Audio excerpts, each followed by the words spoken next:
हमें एलिस्टर नाम के एक प्रोफेसर दिखाए जा रहे थे जिन्होंने कई सालों से एक प्रोटोटाइप पर काम किया होता है। ये उनका ड्रीम प्रोजेक्ट था जो किसी भी तरीके से उन्हें बनाना था। इसीलिए अब इतनी मेहनत करने के बाद वो सभी के सामने अपना बनाया गया मशीन का प्रोटोटाइप दिखाने के लिए आ गए थे। दरअसल प्रोफेसर एलिस्टर हाइड्रोजन एनर्जी पर काम कर रहे होते हैं। उनका मानना था कि हमारी पृथ्वी पर पानी सबसे ज्यादा मौजूद है और पानी ऑब्वियसली हाइड्रोजन और ऑक्सीजन के कॉम्बिनेशन से बनता है। लेकिन अगर हम हाइड्रोजन अच्छी तरीके से एक्सट्रैक्ट करना सीख जाएं तो उस हाइड्रोजन गैस को हम किसी पावरफुल एनर्जी सोर्स में कन्वर्ट कर सकते हैं। उनका मानना था कि हाइड्रोजन गैस को जलाकर हम नई नई तरीके की एनर्जी रिसोर्सेज जनरेट कर सकते हैं। हालांकि प्रोफेसर एलिस्टर ने अपने एक्सपेरिमेंट को अच्छे से टेस्ट नहीं किया होता क्योंकि उनके प्रोजेक्ट को पहले ही काफी ज्यादा टाइम हो चुका होता है और अब उनको जल्द से जल्द ये प्रोजेक्ट खत्म ही करना है, नहीं तो उन्हें फंडिंग मिलना बंद हो जाएगी। प्रोफेसर एलिस्टर की मदद एडी नाम का एक बहुत ही ब्रिलियंट स्टूडेंट कर रहा था जो यूनिवर्सिटी में पढ़ने के साथ साथ उनके प्रोजेक्ट में हेल्प भी करता है। एडी ने भी इस पूरे प्रोजेक्ट में अपने दिन रात लगा दिए थे और काफी ज्यादा मेहनत की। एडी का मेन ऑब्जेक्टिव था कि वो एक हाइड्रोजन रिएक्टर बनाए जिससे कि वाटर को कन्वर्ट किया जा सकता था बहुत ही अलग अलग टाइप की एनर्जी सोर्सेज में। इसीलिए एडी को प्रोफेसर एलिस्टर का प्रोजेक्ट बहुत ही अच्छा लगा था और वो इसमें शामिल हो गया। उसने भी काफी अच्छा कंट्रीब्यूशन दिया होता है पूरे प्रोजेक्ट के अंदर और अब सभी के सामने प्रोफेसर एलिस्टर, एडी और उनकी पूरी टीम मशीन को एक्टिवेट कर रही थी। अगर उनका ये प्रोटोटाइप काम कर गया तो ये उनके लिए सबसे बड़ी इन्वेंशन होगी क्योंकि आज तक बड़ी मात्रा में हाइड्रोजन को कन्वर्ट करने का काम किसी ने नहीं किया है। लेकिन अफसोस की बात ये होती है कि उनका प्रोटोटाइप कुछ ही समय तक चल रहा था और फिर उसमें कुछ खराबी आने लगी। उनका फर्स्ट प्रोटोटाइप पूरी तरीके से खराब हो गया था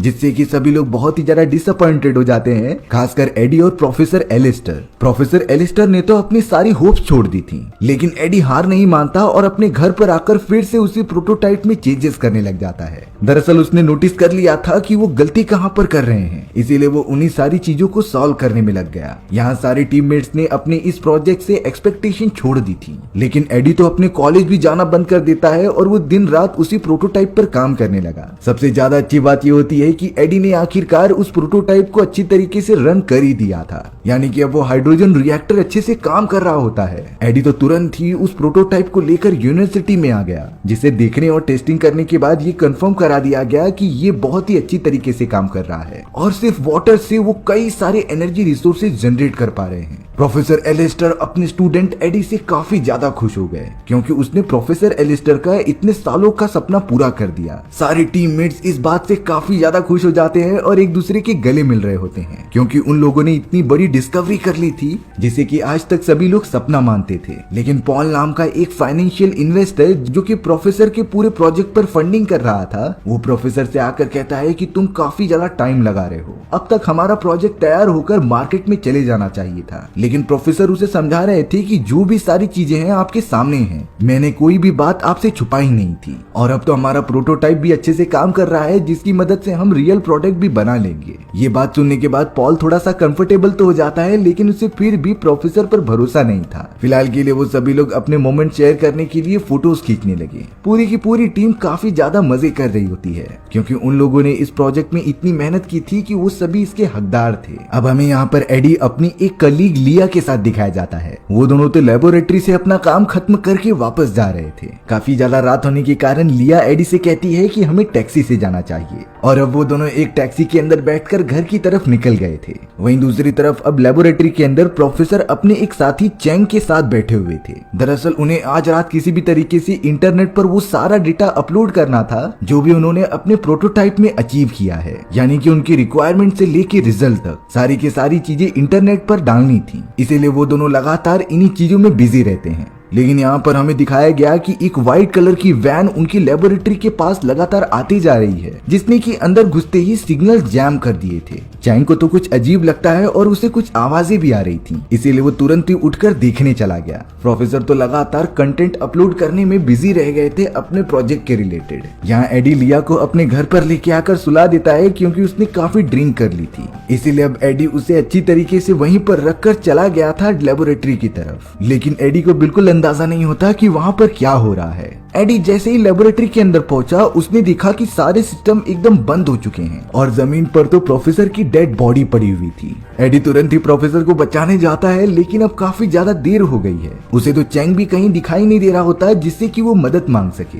लेकिन जब एडी लेबोरेटरी के थोड़ा सा अंदर जाता है तभी उसे नोटिस हुआ कि किसी ने एक रिएक्टर को बॉम्ब की तरह यूज करके उसे एक्टिवेट कर दिया है और अब कुछ ही मिनटों के अंदर ये पूरी जगह रिएक्टर के ब्लास्ट होने की वजह से तबाह हो जाएगी। एडी तो अब प्रोफेसर की जान बचाकर कुछ नहीं कर सकता था क्योंकि वो मर चुके थे। इसीलिए वो तुरंत ही वहां से बाहर निकलकर अपने बाइक पर बैठता है और वहीं से दूर जाने लगता है, क्योंकि रिएक्टर का धमाका इतना ज्यादा बड़ा होता था कि कई किलोमीटर तक उसके शॉक वेव्स तबाही मचा देते थे। एडी लगातार आगे बढ़ता जा रहा होता है उस जगह की दूसरी तरफ। वहीं अब हमें उसी व्हाइट वैन को दिखाया जा रहा था जिसके अंदर कुछ लोग शामिल होते हैं। दरअसल ये उन लोगों का ग्रुप था जो बिल्कुल भी नहीं चाहते थे कि प्रोफेसर और एडी का प्रोजेक्ट कंप्लीट हो, इसीलिए उन्होंने लेबोरेटरी के अंदर हाइड्रोजन बॉम्ब्स और रिएक्टर लगा दिए जिससे कि वो ब्लास्ट कर दें। और अब बिना कोई देरी किए वो सभी लोग बॉम्ब को एक्टिवेट करके ब्लास्ट भी करा देते हैं। पूरी की पूरी लेबोरेटरी एक ही सेकंड में तबाह हो चुकी थी। और तो और ये धमाका इतना बड़ा होता है कि आसपास की सारी चीजें डिस्ट्रॉय होती चली गईं। कितने सारे लोगों को अपनी जान गंवानी पड़ी।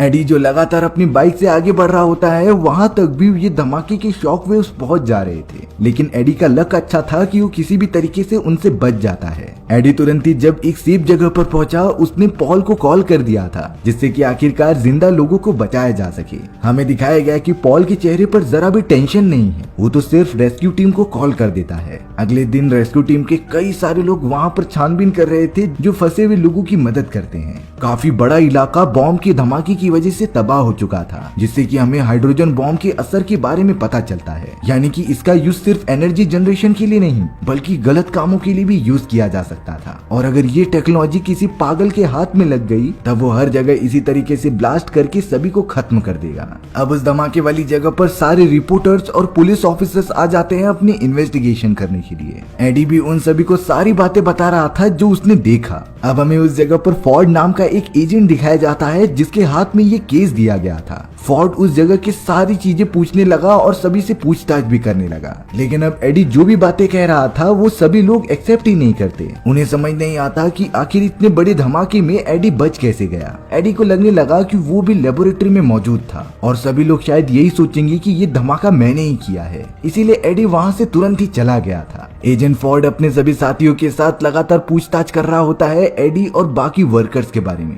लेकिन अब एडी जो अपने घर से गायब हो चुका था तभी पुलिस ऑफिसर्स की शक उसके ऊपर आ जाता है। इसीलिए फोर्ड अपने सभी आदमियों को कहकर एडी के बारे में पता लगाने के लिए कह रहा था। एडी के पास कोई भी सबूत न आने के कारण सभी शक उसके ऊपर ही जा रहे हैं। फोर्ड और उसके साथियों को भी लगता था कि एडी ने ही वो ब्लास्ट कराया है क्योंकि वो धमाके से सिर्फ अकेला ही बचा था। और अब तो गवर्नमेंट ने ये अनाउंस कर दिया होता है कि एडी और लायला एक मोस्ट वांटेड क्रिमिनल्स हैं, यानी कि उन्हें लायला के बारे में भी पता चल गया है क्योंकि उनके पास सीसीटीवी कैमरास के फुटेजेस थे। फोर्ड और उसकी पूरी टीम एडी के घर पर भी चली गई थी सारे सबूतों को इकट्ठा करने के लिए। उन्हें वहां पर एक्सपेरिमेंट की कई सारी चीजें मिलती हैं जो हाइड्रोजन रिएक्टर को बनाने में मदद करती थी। वो सभी लोग उन सारे सबूतों को इकट्ठा करने में लग गए, पर वहां उन्हें एडी की एक ऐसी चीज मिलती है जिससे कि पूरा शक एडी के ऊपर चला जाता था। अब पार्किंग एरिया में पॉल के पास एडी और लिया आ जाते हैं जो सभी से छुपते हुए आगे बढ़ रहे थे। एडी तो पॉल से कहता है कि आपको तो पता ही है कि इन सारी चीजों के पीछे मेरा हाथ नहीं है, फिर आप मेरे लिए गवर्नमेंट एजेंट से क्यों नहीं कहते। लेकिन अब पॉल बहुत ही ज्यादा सेफ गेम खेल रहा था, वो इन सारी चीजों में फंसना नहीं चाहता, इसीलिए वो कुछ भी नहीं कहता। वो तो सिर्फ एडी को ये बता रहा होता है कि एजेंट्स को तुम्हारे घर पर कई हजार डॉलर्स मिले हैं और ये डॉलर्स चाइना के किसी ग्रुप ने भेजे थे।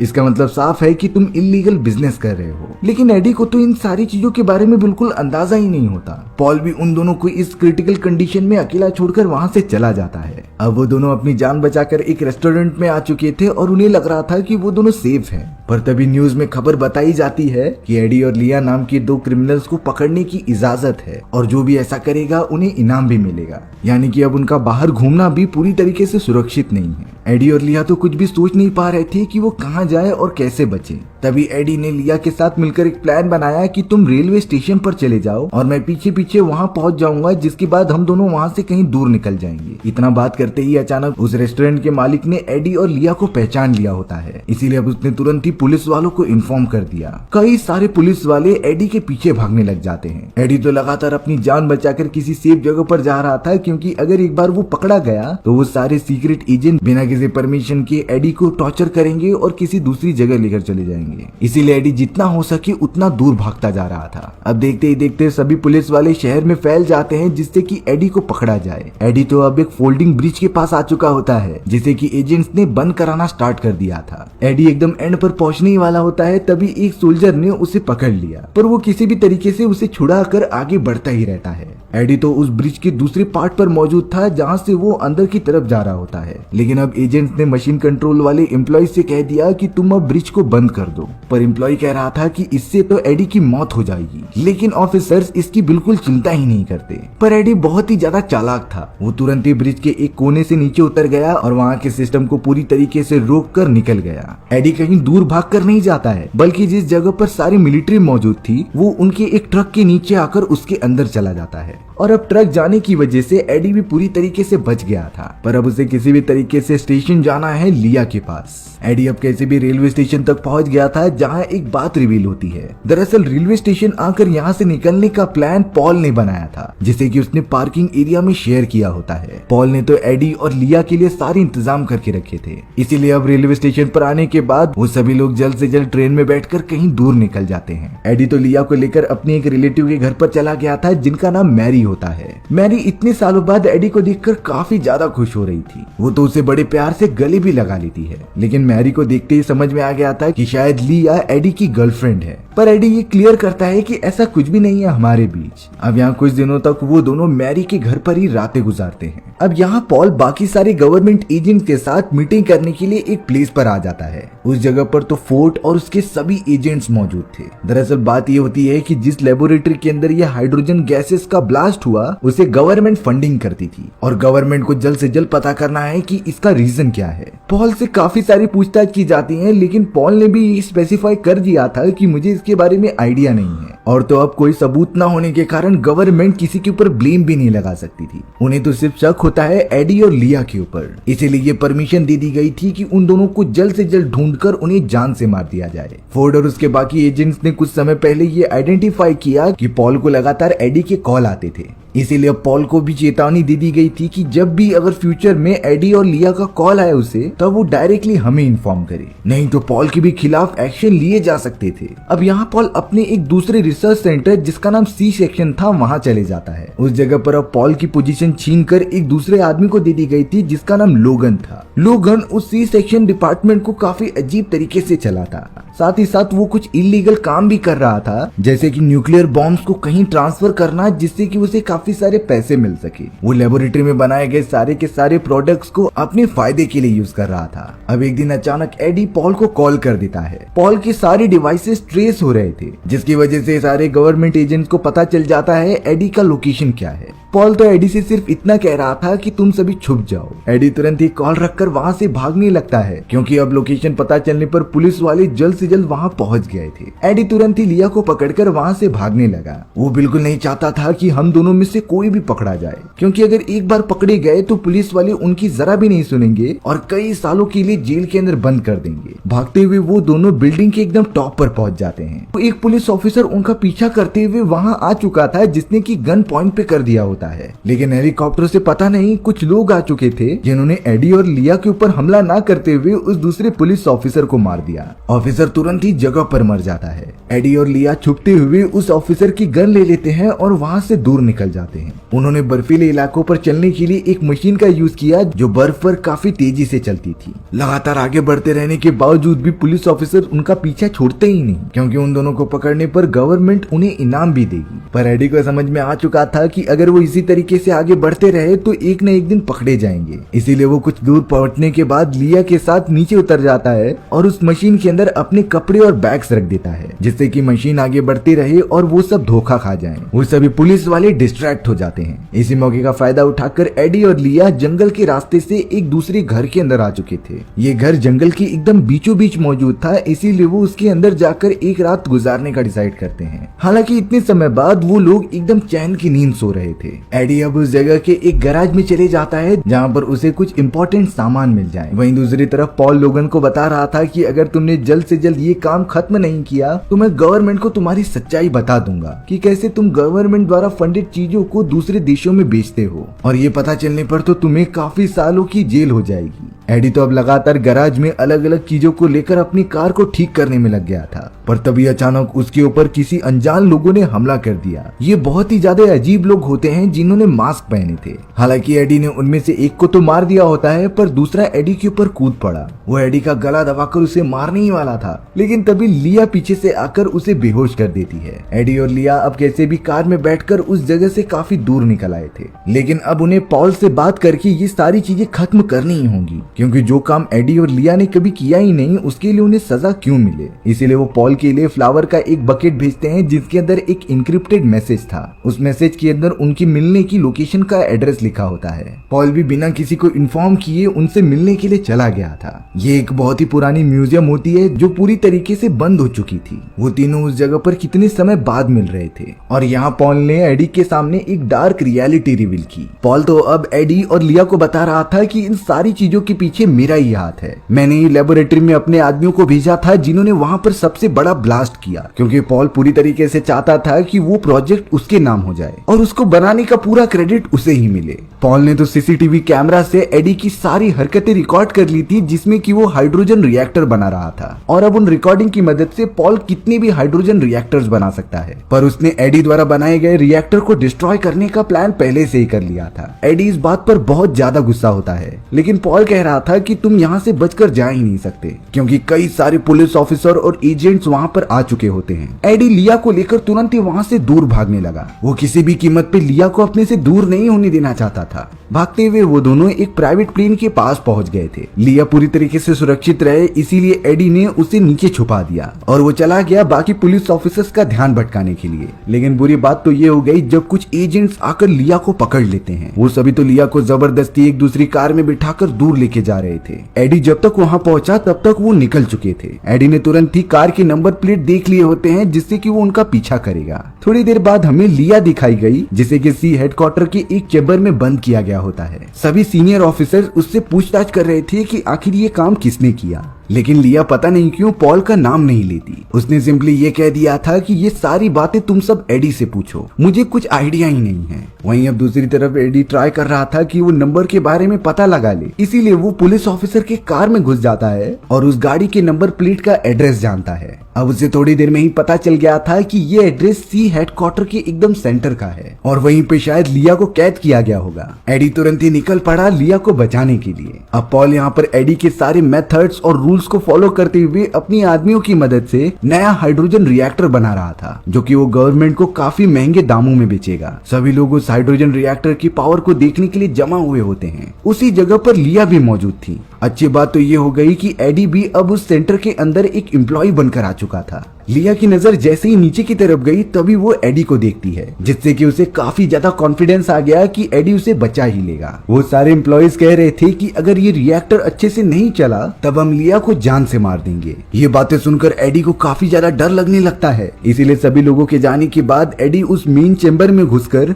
रिएक्टर को चेक करने लगा कि वो प्रॉपरली वर्क कर रहा है कि नहीं। रिएक्टर में तो बहुत ज्यादा खराबी थी, लेकिन एडी ने उसे बहुत ही अच्छी तरीके से ठीक कर दिया। पर एडी उस रिएक्टर के अंदर कुछ चेंजेस भी करता है जिसके बारे में उसने किसी से भी शेयर नहीं किया था। अब यहाँ जब पॉल और उसके बाकी टीम मेंबर्स रिएक्टर को चेक करते हैं तो वो पूरी तरीके से चल रहा था। इस बात की खुशी पॉल को भी होती है, यानी कि अब वो सब लिया की जान नहीं लेंगे। लेकिन तभी एडी एक सिस्टम में सारे इंफॉर्मेशन FBI वालों को भेज रहा होता है। उसे पता था कि ये लोग गवर्नमेंट के नाम पर बहुत ही इलीगल काम कर रहे हैं, इसीलिए सिस्टम में मौजूद सारे के सारे डेटा को FBI के पास भेजना ही होगा। एडी ने तो कुछ बटन्स दबा के FBI को ट्रांसफरिंग करने का काम चालू भी कर दिया था। और अब एडी सभी के सामने आकर कहता है कि मैंने रिएक्टर में एक ऐसा बॉम्ब लगा दिया है जो पिछले टाइम वाले हाइड्रोजन बॉम्ब से कई गुना ताकतवर था, और ये पूरी लेबोरेटरी कुछ समय में ही एकदम धूल मिट्टी में मिल जाएगी। ये बात पता चलने पर ही सारे सीनियर ऑफिसर्स काफी घबरा कर वहाँ से भागने लगे थे। उस पूरे लेबोरेटरी के ओनर लोगन ने तो लिया को पकड़ लिया था, जो उसे गन पॉइंट पर ले लेता है। वो एडी को कह रहा था कि तुम यहाँ पर मौजूद होने वाले धमाके को रोको, नहीं तो मैं लिया को मार दूंगा। पर एडी जवाब देता है कि मैं ये चाह कर भी नहीं कर सकता। लेकिन जब बाकी वैज्ञानिक उस बॉम्ब को बंद करने की कोशिश कर रहे थे तो सिचुएशन और भी ज्यादा बिगड़ गई, क्योंकि अब तो सिस्टम भी कहने लगा था कि इवैक्यूएट करो, जिससे कि सभी के सभी वैज्ञानिक वहां से भागने लगे। लोगन और पॉल भी अपनी जान बचाकर वहां से निकल जाते हैं, लेकिन उन्होंने कमांड दे दिया था कि एडी और लिया को यहीं पर रखा जाए। वो चाहते थे कि इस बड़े से ब्लास्ट में दोनों की ही जान चली जाए। बाहर निकलने के सारे दरवाजे बंद कर दिए गए थे। एडी लिया को वहां से निकलकर तुरंत ही एक दूसरी जगह पर जाने लगा, जहां से निकलने के चांसेस कुछ बढ़ जाएंगे, जहां से वो दोनों इवैक्यूएट कर सकते थे। अब यहाँ पॉल और लोगन के बीच कुछ बहस हो रही थी, जिसमें कि लोगन कहता है कि मैं इस पूरी जगह का मालिक हूँ, लेकिन पॉल ने पता नहीं क्यों उसे गोली मार दी, जिसके बाद वो खुद ही जाकर एक इवैक्यूएशन चैम्बर को डिसेबल कर देता है, जिससे कि एडी और लिया बाहर निकल सके। वो दोनों एक अच्छा रास्ता पता भी कर लेते हैं और एलिवेटर के थ्रू ऊपर की तरफ आने लगते हैं। अब यहाँ लेबोरेटरी में हाइड्रोजन गैस ब्लास्ट होने के कारण चारों तरफ तबाही होने लगी थी। ये बॉम्ब पिछले वाले बॉम्ब से कई गुना ज्यादा तेज होता है, इसीलिए आसपास की सारी चीजें डिस्ट्रॉय हो गई। एडी और लिया किसी भी तरीके से इवैक्यूएट कर जाते हैं और एक सेफ जगह पर आ जाते हैं, और इसी तरीके से हमारी ये कहानी यहीं पर खत्म हो गई।